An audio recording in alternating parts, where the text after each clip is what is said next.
হযরত ওমর রাদিয়াল্লাহু তাআলা তিনি একবার মরুভূমি দিয়ে যাচ্ছেন। মরুভূমি দিয়ে চলার কারণে ওনার প্রচন্ড তৃষ্ণা লেগেছে। সামনে দেখতে পেল একটা ছাগলের পাল মরুভূমি দিয়ে চড়তেছে। ছাগলের পাল একটা রাখাল ছেলে। রাখাল ছেলের কাছে গেলেন, বলছি ছাগলের পালগুলো, বলছে এগুলো আমি দেখাশোনা করি। হযরত ওমর তিনি বলছেন, আমি তৃষ্ণার্ত, মরুভূমি দিয়ে চলতে গিয়ে আমি খুবই তৃষ্ণা লেগেছে, আমাকে একটু দুধের ব্যবস্থা করো, তোমার তো অনেক বকরি, একটু দুধ আমাকে দাও। রাখাল ছেলে বলল, রাখাল ছেলে চিনে নাই, এটা যে ওমর খলিফাতুল মুসলিমিন, এটা যে ওমর, তিনি চিনে নাই। তখন তার মিডিয়া ছিল না, কোনো প্রচার মাধ্যম ছিল না, ওনাকে সরাসরি কখনো দেখে নাই, যার কারণে চিনতে পারে নাই। এবার রাখাল ছেলে যখন আমার কাছে দুধ চাইল, রাখাল ছেলে বলল, যদি আরেকটু আগে আসতেন, একটু আগে আসলেই তো আমি আপনাকে আমার বকরিগুলো থেকে একটু আগে আমি দুধ দহন করেছিলাম। ওই যে বকরির মালিক, আমার মালিক আমাকে যে কয়েকটা বকরির দুধ দহন করার অনুমতি দিয়েছেন, সেই পরিমাণ দুধ আমি দহন করেছি, একটু আমি খাওয়া শেষ করেছি। যদি আপনি আর একটু আগে আসতেন, তাহলে তো আমি আমার যে দুধ দহনগুলো আমার জন্য আমি করেছি, সেখান থেকে আপনাকে কিছু আমি দিতে পারতাম, কোনো সমস্যা আমার হতো না। আল্লাহু আকবার বলেন। এবার হযরত খলিফাতুল মুসলিমিন ওমর বলতেছেন, তোমার তো আরো অনেক বকরি আছে, সেখান থেকে একটু দহন করে আমাকে দাও। রাখাল ছেলে বলল, না, আমার অনুমতি নাই, আমি যা দহন করেছি এটা আমার জন্য অনুমতি ছিল, এখন আর আমি দহন করার অনুমতি নাই, আমি পারবো না। হযরত ওমর রাষ্ট্রপ্রধান খলিফাতুল মুসলিমিন তিনি চিন্তা করলেন, একটা রাখাল ছেলে, তার মধ্যে এত আমানতদারি, দেখি একটু পরীক্ষা করে তার মধ্যে কেমন আমানতদারি আছে। আল্লাহু আকবার। আল্লাহ। এবার রাখাল ছেলেকে পরীক্ষা করার জন্য সে আসলে সে আমানতদারি কিনা চূড়ান্ত পরীক্ষা করার জন্য অনেকগুলা স্বর্ণ মুদ্রা বের করছে। স্বর্ণ মুদ্রাগুলা বের করে বলছেন, রাখাল ছেলে রে, এই মুদ্রাগুলো নিয়ে যা, আমাকে শুধু একটা বকরি দে, ওই একটা বকরি থেকে আমি দুধ দহন করব, আর প্রয়োজনে একে জবাই করে আমি খাবার দাবার ইন্তজাম করব। একটা আমাকে বকরি দাও, একটা ছাগল আমাকে দাও। রাখাল ছেলে বলল, না, আমার তো বিক্রির অনুমতি নাই, আমি পারবো না। এবার তিনি বলছেন, শোনো, যেই পরিমাণ স্বর্ণ মুদ্রা দিচ্ছি, অর্থাৎ যেই পরিমাণ স্বর্ণ মুদ্রা দিয়েছিল, এই স্বর্ণ মুদ্রা দিয়ে অন্তত 100 বকরি কিনা যাবে। আর সাইজে মাত্র কয়টা? একটা। রাখাল ছেলেকে বলতেছে, তুমি যে স্বর্ণ মুদ্রা তুমি আজীবন বসে বসে খেতে পারবা, একটা দাও আমাকে, তুমি আর রাখালগিরি করতে হবে না, আজীবন বসে বসে খেতে পারবা, তুমি আর চাকরের দায়িত্ব পালন না করলেও খেতে পারবা, আমাকে একটা বকরি দাও। এবার রাখাল ছেলে বলল, না, আমি পারবো না, কারণ আমার মালিক আমি যখন সন্ধ্যার সময় বকরিগুলাকে বাড়িতে নিয়ে যাব, আমার মালিক গনে গনে বকরিগুলাকে ভিতরে ঢোকায়।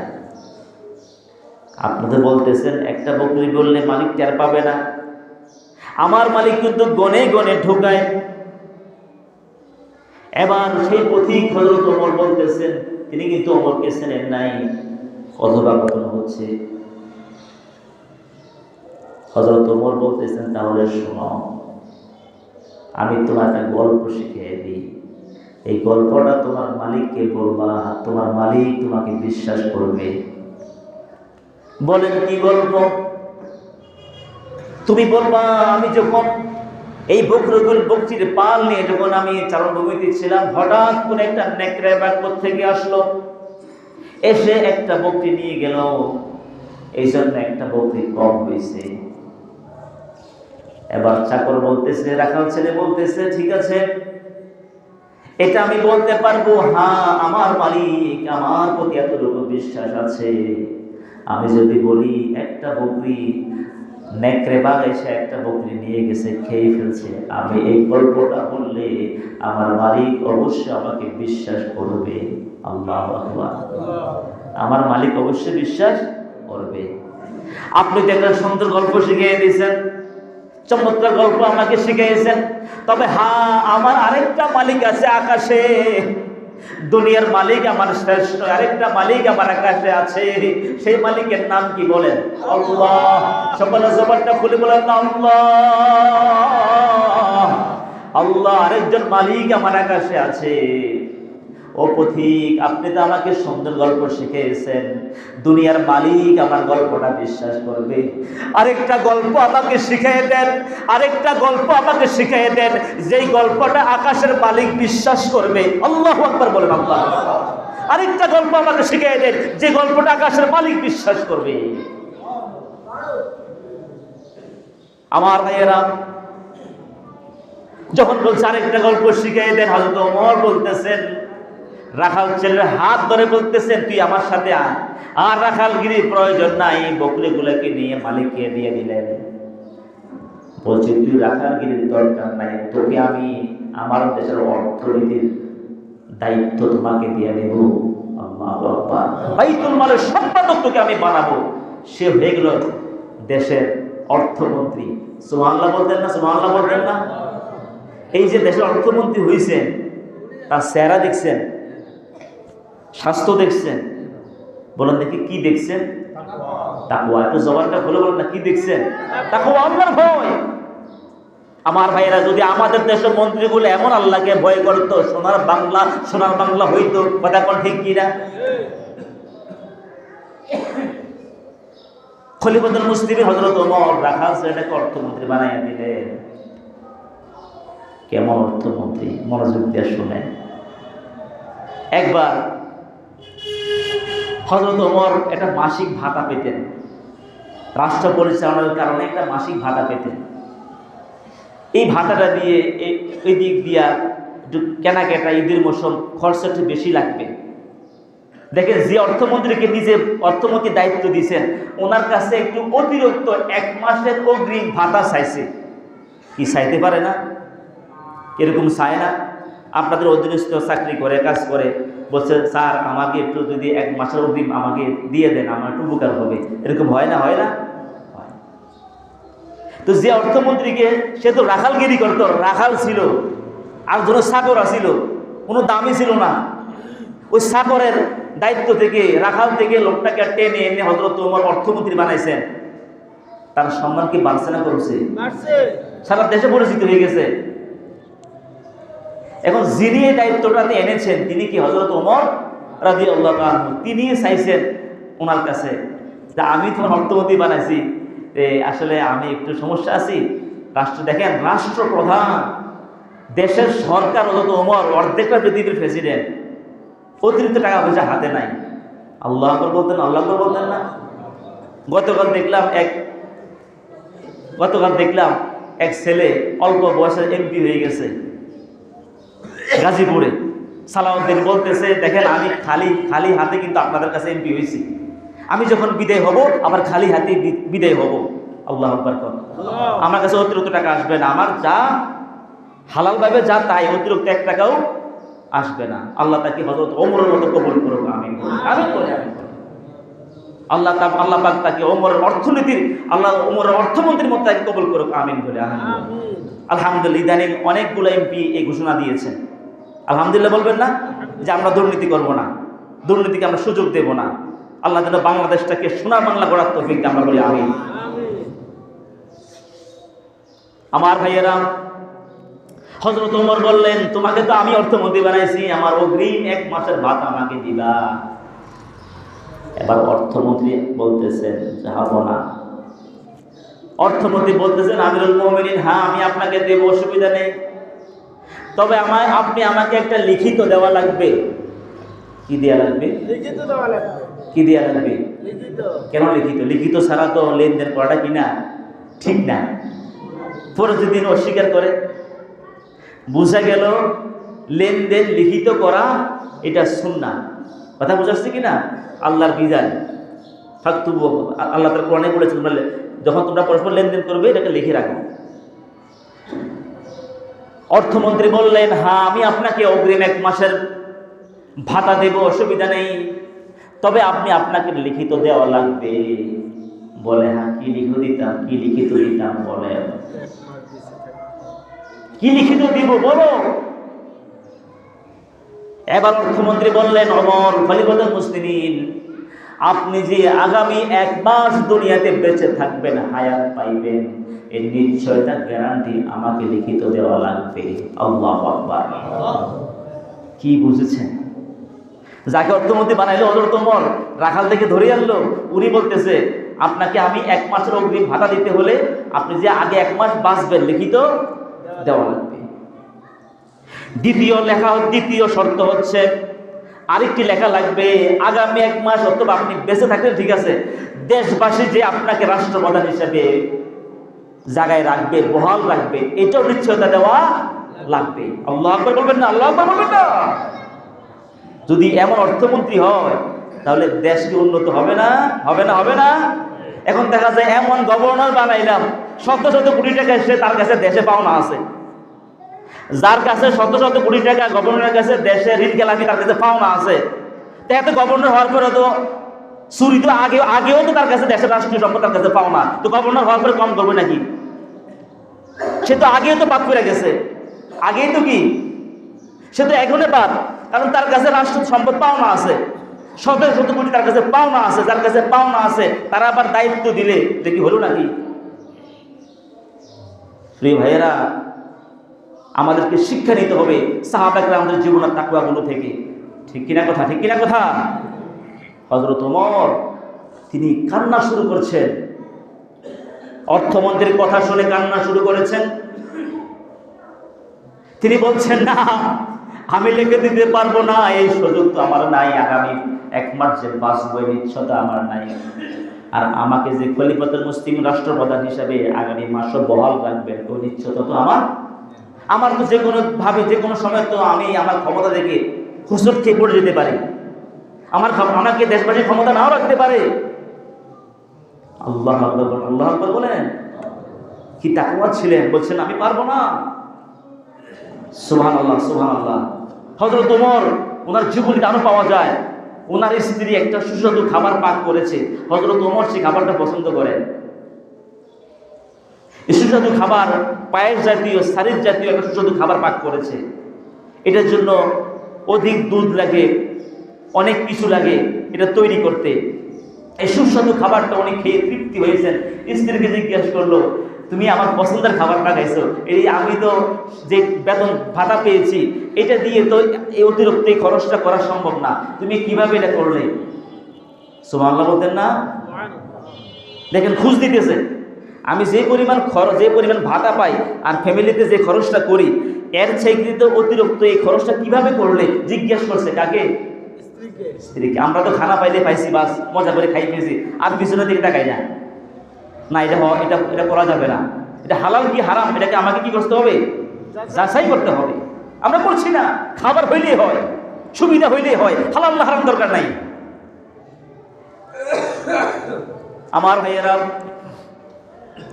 হযরত ওমর যখন স্ত্রীকে বললেন এই খাবার কোত্থেকে আনলে, তার অর্থটা কোন থেকে জোগাড় করলেন, স্ত্রী বললেন, আপনি যে প্রত্যেক মাসে মাসে আপনি যে পারিবারিক খরচের টাকা দেন, আমি কিছু খরচ কমিয়ে কিছু খরচ আমি কম করে এই টাকাটা আলাদা রেখে দিছি। সুবহানাল্লাহ কয় না? কি চুরি করছে নাকি? কি অন্য থেকে নিয়ে আসছে নাকি? না, কি করছে? যে খরচটা প্রত্যেক মাসে হযরত ওমর ফ্যামিলি চালানোর জন্য স্ত্রীর হাতে দেয়, ওই খরচ থেকে কিছু টাকা বাঁচিয়ে উনি টাকাটা আলাদা রেখে এটা দিয়ে এই মিষ্টান্ন খাবারটা রেট তৈরি করছেন। এবার কত টাকা বাঁচাইছে খোঁজ দিছে, এত টাকা উনি এটা প্রত্যেক মাসের খরচ থেকে আলাদা স্ত্রী রেখে দিয়েছেন, এটা দিয়ে মিষ্টান্ন খাবারটা পাকাইছে। উনি তো চুরি করে নাই। হযরত ওমর তিনি আবার বলতেছেন, তাহলে আমি যে রাষ্ট্রীয় ভাতাটা নেই এর তো আমি বেশি নিয়ে যাচ্ছি, যে অংশটা প্রতি মাসে মাসে বাঁচায় রাখছে আমার স্ত্রী, এটা না হলেও চলে। খলিফাতুল মুসলিমিন রাষ্ট্রপ্রধান রাষ্ট্রীয় যে ভাতাটা পাচ্ছেন, ওনার আলাদা কোনো ইনকাম নাই, এটা দিয়ে পরিবারটা চলে। এবার তিনি বলতেছেন অতিরিক্ত যে খরচটা আমার স্ত্রী করতে পারছে, বুঝে গেল এই টাকাটা না হলেও, এই দিনার এই দেরহামটা না হলেও ফ্যামিলি চলতে পারবে। বাইতুল মালের সম্পাদককে বলেছে, অর্থমন্ত্রীকে বলেছে, আগামী মাস থেকে আমাকে এই টাকাটা কম দিবা। আল্লাহু আকবার, আল্লাহু আকবার, কি আমানতদারি ছিলেন। আচ্ছা বলেন দেখি, এগুলা কি যারা রাষ্ট্রের দায়িত্ব আছে তাদের জন্য কি এগুলা শিক্ষণীয় নয়? আজকে আমরা সেখান থেকে শিক্ষা নিচ্ছি না। কালকে এক নাফরমান বলতেছে, কিছু আলেম ওলামা সংসদে গেছে, বলতেছে এরা গেল তো কোরআনের কথা বলবে, মানে কেন কোরআনের কথা সংসদে গিয়া বলবে, তুচ্ছ তাচ্ছিল্য করতেছে। নাউজুবিল্লাহ বলতেন না। তো একজন আলেম যদি সংসদে যায়, সে কোরআনের পক্ষে কথা বলবে না? এখন কেউ যদি এটা নিয়ে এখনো শুরু হয় নাই, সে বিরূপ মন্তব্য করতেছে, বুঝা গেল কোরআনের ব্যাপারে যে বিরূপ মন্তব্য করে তার ঈমান নাই। কথা কোন ঠিক কিনা? সে মুরতাদ। কোরআন তেমন এক কিতাব, তিবিয়ান লিকুল্লি শাই, ব্যক্তি জীবন, পারিবারিক জীবন, সামাজিক জীবন, রাষ্ট্রীয় জীবন সব কোরআনে আছে নাকি নাই? আছে। কোরআন তেমন এক কিতাব, তিবিয়ান লিকুল্লি শাই। আমার ভাইয়েরা, মুহাম্মদ সাল্লাল্লাহু আলাইহি ওয়াসাল্লাম রাষ্ট্রপ্রধান ছিলেন নাকি ছিলেন না? নবীজি দেশ চালাইছে 10টা বছর। আল্লাহু আকবার বলেন। এই 10টা বছর নবীজি দেশ চালাইছেন কি দিয়ে? কোরআন দিয়ে। কথা বল না, কি দিয়ে? কোরআন দিয়ে। আপনাদের কারো কি সন্দেহ হয় না ভাই? নবী সাল্লাল্লাহু আলাইহি সাল্লামের সংবিধান যে কোরআন ছিল, কারো কি সন্দেহ হয় নাকি? সন্দেহ হলে কি মান থাকবে নাকি? কোরআনটা আসছে তো গোটা জাতি, গোটা দেশ, গোটা বিশ্ব পরিবর্তনের জন্য, ঠিক কি না? আমার ভাইয়েরা, আমার বন্ধুগণ, এই কোরআন এমন এক কিতাব, এই কোরআনটা যে অনুসরণ করবে, তাকওয়া অর্জন করবে, এ কথাটা বলেছিলাম। তাকওয়ার পুরস্কার হলো, পরকালের পুরস্কার হলো জান্নাত। পরকালের পুরস্কার কি?